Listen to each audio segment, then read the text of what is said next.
Magandang araw mga kabayan, super sale tayo sa darating na September 15. Buy 2, get 1 free. Sale ng Salvame t-shirt and JD t-shirt. Nasa screen ang sample ng Salvame. Available ng 3 colors, white, black, and choco. Salvame ang ibig sabihin, save me. Isang salita na makapangyarihan at nagsisimbolo ng ating paniniwala.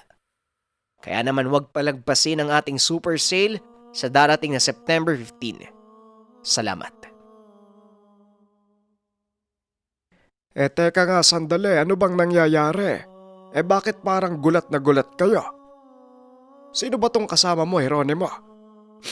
Teka, gabunan ka no? Tanong ni Mang Milao. Hindi kaagad nakakibo si Jeronimo, dulot ng matinding pagkalito. Dylan, maaaring nasa isip mo na din to, no? Nalin lang tayo. Hindi si Mang Milao yung kasama natin kanina. Wika ni Jeronimo.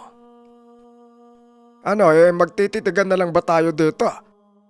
Hindi nyo pa sinasagot yung tanong ko Ikaw Jeronimo ha?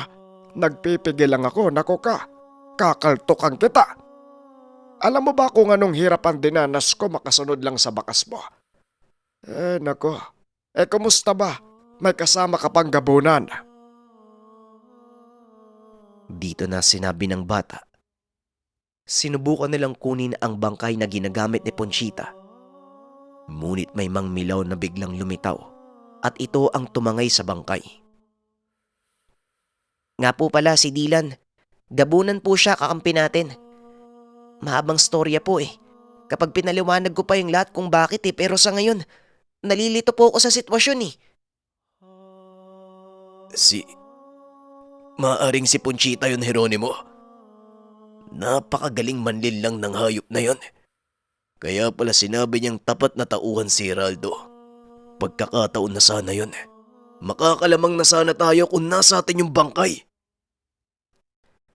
Dagdag pa nito. Hindi niya alam kung saan dadalhin ng bangkay. Ngunit sigurado siyang nalalagay na sa peligro ang buhay niya. Dahil alam ni Ponchita na umadib na sila kila Jeronimo. Ang sabi naman ni Mang Milao, kahit hindi pa sabihin ay malalaman ito ni Ponchita dahil taglay ni Ponchita ang mga mata ni Jeronimo. Ay nako, kung inantay nyo lang sana ako, hindi mangyayari to Sabihin nyo sa akin, saan nagpunta si Ponchita? Saang direksyon? Tinuro ni Dylan kung saan. Ngunit kaagad ding sinabi na maaaring hindi na nila maabutan ang kalaban. Masusundan natin siya. Hindi ko man masagap si Ponchita, pero naaamoy ko yung bangkay. Kahit papano matutulungan tayo nun. Sundan niyo ko. Tumango naman si Dylan habang si Mang Milao naman. Balot ng pagtataka ang muka. Ngunit sa kabila ng lahat, umayon ito sa naging pasya ng bata. Magkakasama silang tatlo. Maiging pinapakiramdaman ng paligid. Inaalam ang bawat bahay na nadadaanan kung meron bang kakaiba. Ngunit wala naman. Normal lang at wala ring banta sa lugar. Hindi ko alam kung anong nasa isip mo ngayon, Jeronimo. Pero kinakabahan ako. Nasa kuta tayo ng kalaban. Wika ni Mang Milao. Alam ko po yun, pero magtiwala po kayo sa pakiramdam ko. Tugon ni Jeronimo. Ayos lang naman sa akin na pagkatiwalaan ka. Pero isipin mo, mautak ang kalaban. Nalin lang pa nga kayo kanina Hindi na tumugon pa ang bata. Alam din niya ng mga panong iyon na tama si Mang Milao. Ngunit mas nanaig kay Jeronimo na makuha ang bangkay.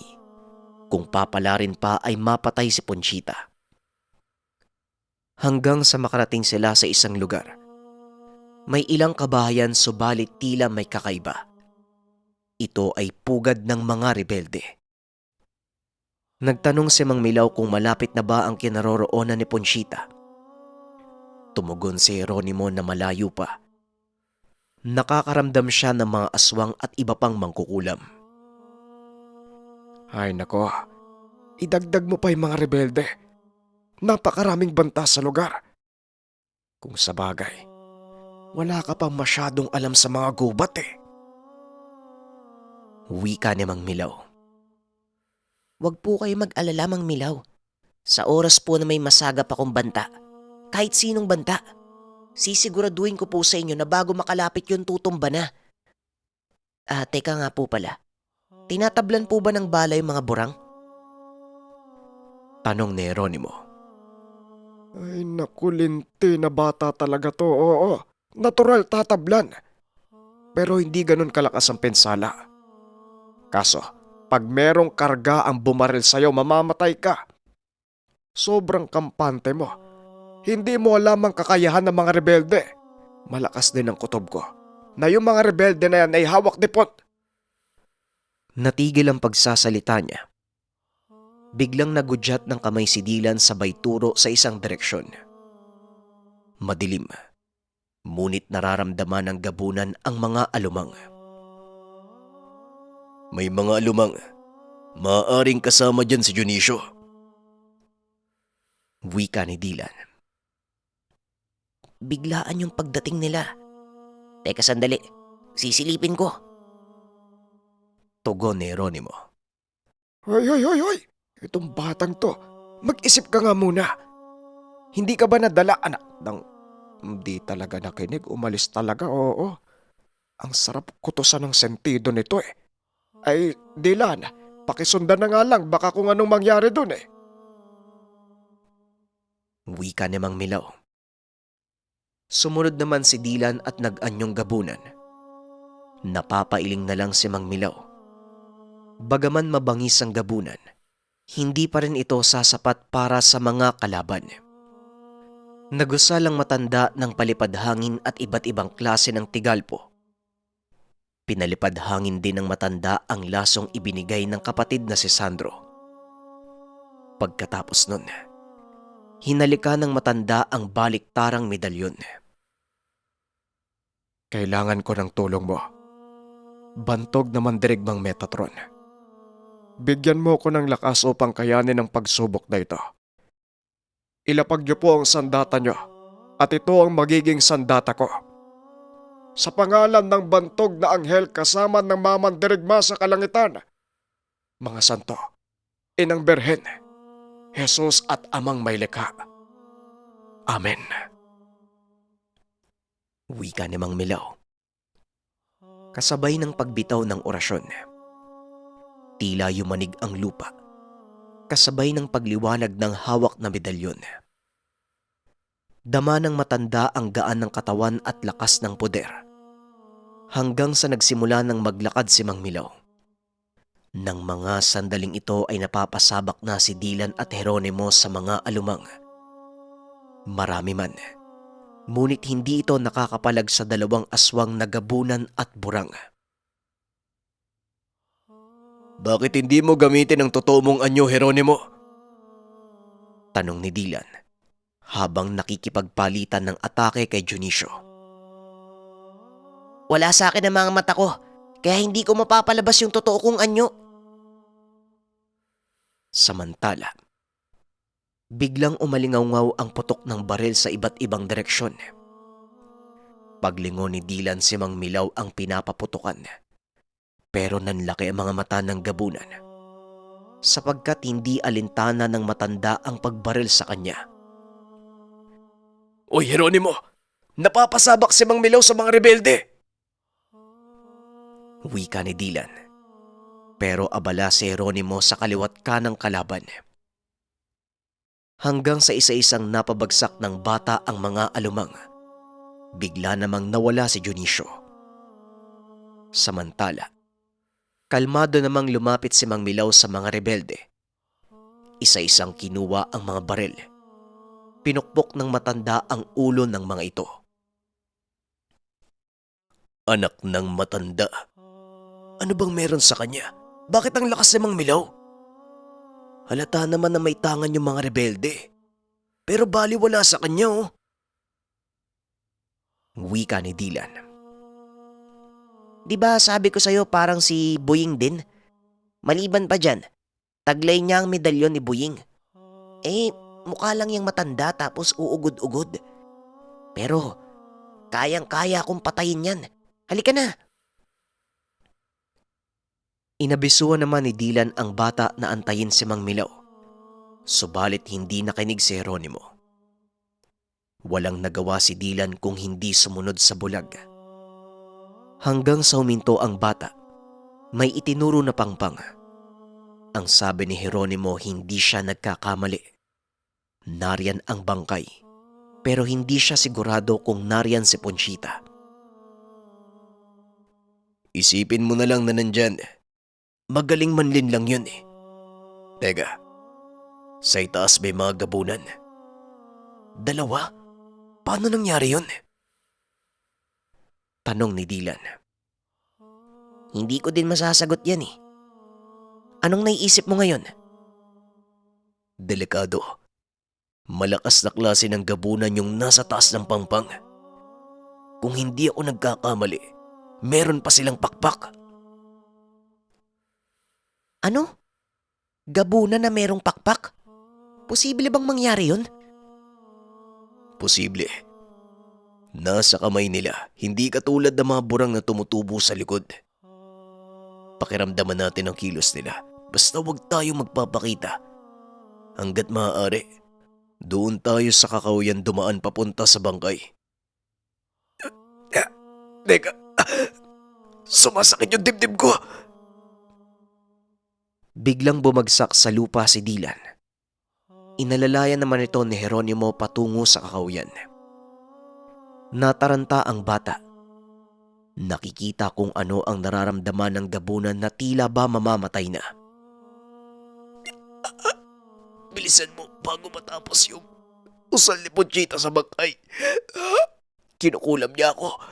Ramdam ko ang ulam. Dalian mo, Jeronimo! Mabilis na tumakbo ang bata papunta sa kinaroroonan ng bangkay. Hanggang sa nakita niya ito, nakapatong sa malaking bato.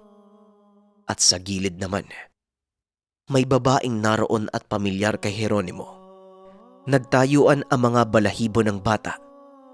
Dahil hindi si Ponchita, si Amadora ang naroon sa lugar. Nagtataka si Jeronimo. Naiisip ng bata na baka kalaban din si Amadora.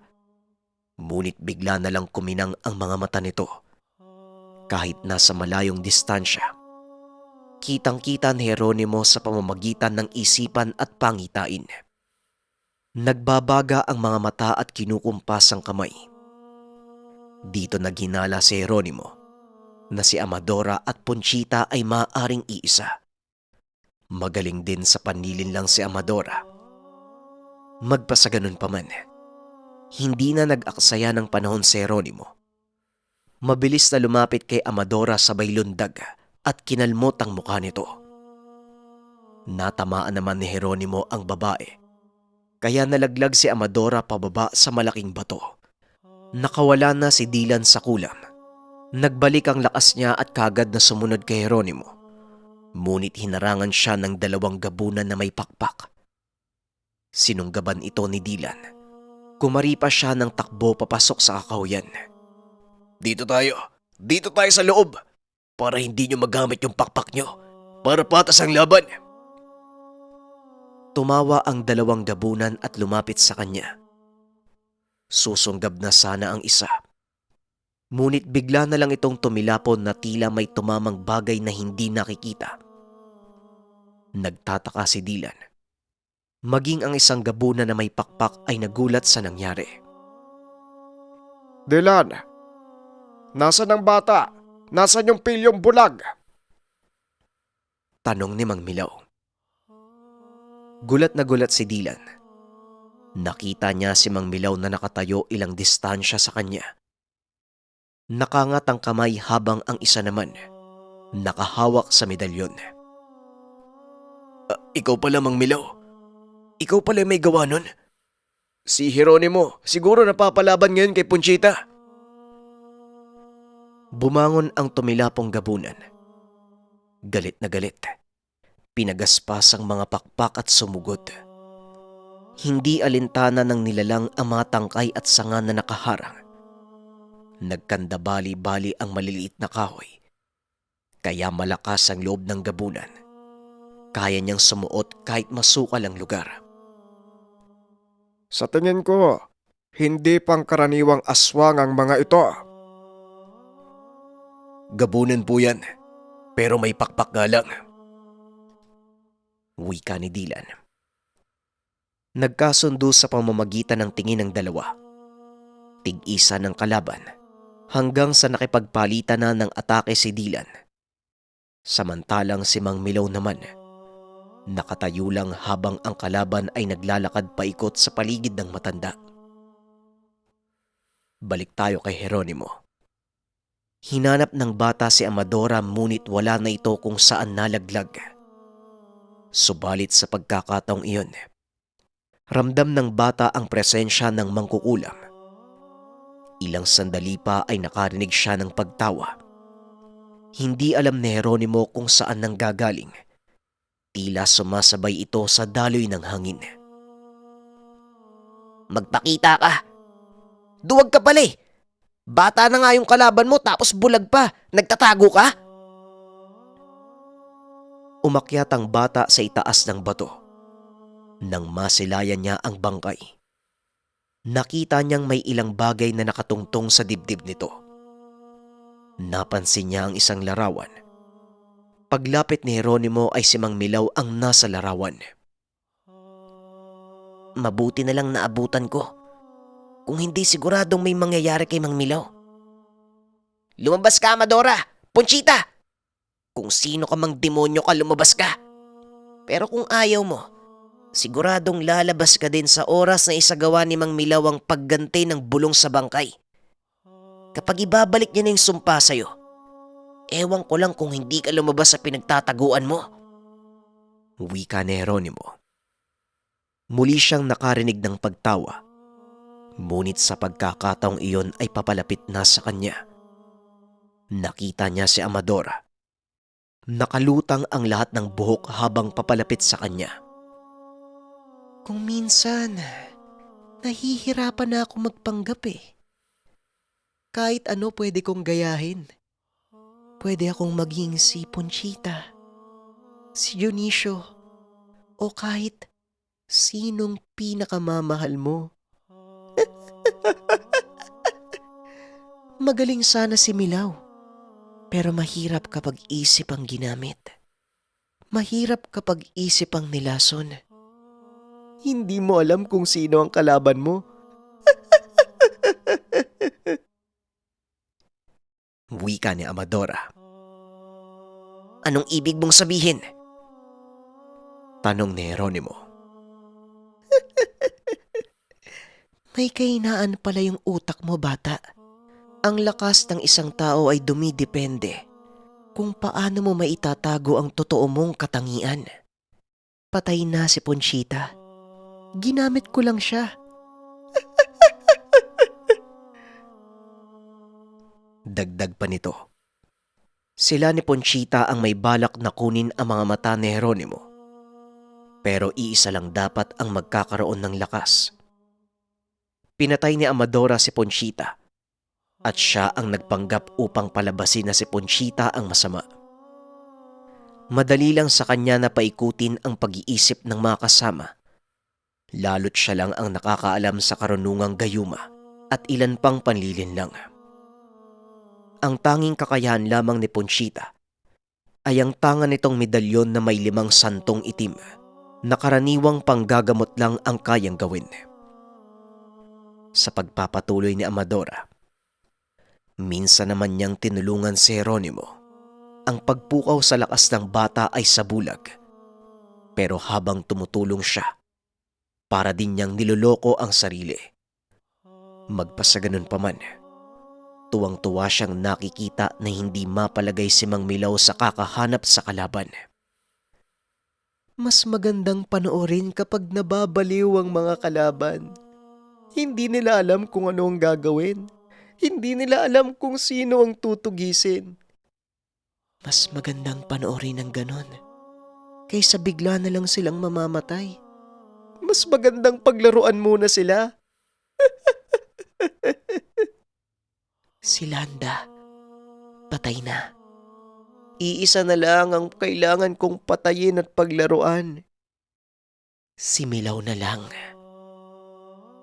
Wika ni Amadora. Teka, pinatay mo si Landa? Nangyari ang lahat ng yon matapos naming bumisita sa inyo.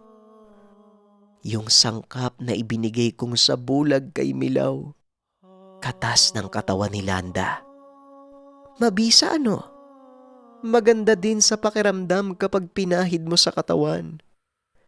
Pero ang mas maganda, maitatago mo ang sarili sa sabulag na yon. Pero hindi mo naman ako mararamdaman. Hindi ka ba nagtataka? Bigla na lang nawala si Ponchita. Mapanganib ka, Jeronimo. Malakas ang pang-amoy mo. Pero mahina ang utak mo. Abot langit ang galit na nararamdaman ng bata ng mga sandaling iyon. Nagwala ang burang. Sumigaw. Biglang sinunggaban si Amadora. Ngunit tumagos lang ang bata. Naglaho lang ito at lumipat ng posisyon. Nasa kabilang banda kung nasaan ang malaking bato. Nakatayo si Amadora at unti-unti nang nagiging matandang babae. Ito ang totoo kong anyo. Hindi ka ba namamangha, Jeronimo?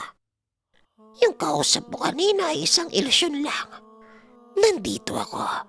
Kanina pa kita pinagmamasdan. Wika na Amadora. Bigla na lang nawala. Si Jeronimo. Sinuri ang lugar ngunit wala na si Amadora. Hindi na rin niya maramdaman ang presensya nito. Halos mabaliw ang burang sa kakaisip. Pinaglalaroan siya ng mangkukulam. Dahil sa galit, hindi napigilan ng bata na ilabas ang sama ng loob. Humagulgol siya ng iyak at sinuntok ang pader. Kahit nagdudugo na ang mga kamay ay hindi pa rin tumigil ang bata. Hanggang sa biglang dumating si Dylan. Nakita niya ang ginagawa ni Jeronimo. Kagad niya itong inawat at tinanong kung ano ang problema. Subalit hindi nagsasalita si Jeronimo. Kumawala ito kay Dylan. Kamuntikan pang tamaan ng suntok sa muka ang gabunan. Tumakbo si Jeronimo papunta sa kakauyan hanggang sa naglaho na lang sa dilim. Dumating naman si Mang Milaw. Nagtanong kung bakit nagwawala si Jeronimo. Ngunit wala ring naisagot si Dylan. Hindi ko alam eh. Ganun na lang siya nung naabutan ko eh. Kumusta po kayo? Kumusta po yung pakikipaglaban niyo? Ayon kay Mang Milaw, naipako niya ang gabunan gamit ang orasyon. Pero hanggang doon lang. Biglang nag-anyong tao at nagmakaawa sa harapan niya. Samantala, ang sabi naman ni Dylan ay tumakas bigla ang karap niya. Ngunit hindi niya alam ang dahilan.